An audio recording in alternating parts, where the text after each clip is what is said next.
2024 წლის საპარლამენტო არჩევნების შემდგომ გამართული აქციებისას დაკავებული ანატოლი გიგაურის საქმის განხილვა დასასრულს უახლოვდება. დღეს მოსამართლე ჯვებენაჭყებიამ კიდევ ერთხელ იმსჯელა ბრალდებულისთვის აღკვეთის ღონისძიების სახით შეფარდებული პატიმრობის გადასინჯვაზე, თუმცა გადაწყვეტილება ძალაში დატოვა. დღესვე პროკურორი თამარ იაკობიძე სასამართლოს წინაშე დასკვნითი სიტყვით წარსდგა. მისი მტკიცებით საქმეში არსებული მასალებით დასტურდება, რომ რუსთაველის გამზირზე გამართული აქციის დროს ანატოლი გიგაური თავს დაესხა პატრულ ინსპექტორ ვახტანგ გაბუნიას, რომელიც სამსახურებრივ მოვალეობას ასრულებდა. პროკურორის თქმით, გიგაურმა პოლიციელს ხელი ყურისა და სახის არეში დაარტყა, რა დროსაც გაბუნიამ ფიზიკური ტკივილი განიცადა. პროკურორს ბრალდებულის მიმართ გამამტყუნებელი განაჩენის მოლოდინი აქვს.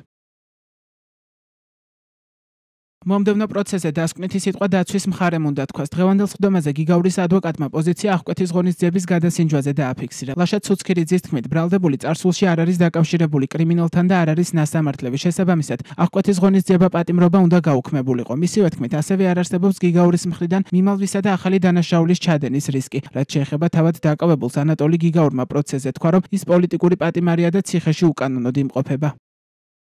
ანატოლი გიგაურს პოლიციელზე თავდასხმას ედავებიან და მას 4-დან 7 წლამდე პატიმრობა ემუქრება. ბრალდების მტკიცებით 2024 წლის 24 ნოემბრის ღამეს საპროტესტო მსვლელობისას ანატოლი გიგაური პოლიციელ ვახტანგ გაბუნიას თავს დაესხა და ფიზიკური შეურაცხყოფა მიაყენა. როგორც გიგაური ამბობს, რუსთაველის გამზირისკენ მიმავალს მას პოლიციელმა ჯერ მუშტი დაარტყა, შემდეგ კი შეაგინა. მეორედ დარტყმის მცდელობისას კი თავდაცვის მიზნით სამართალდამცავს ხელი ჰკრა და მოიშორა.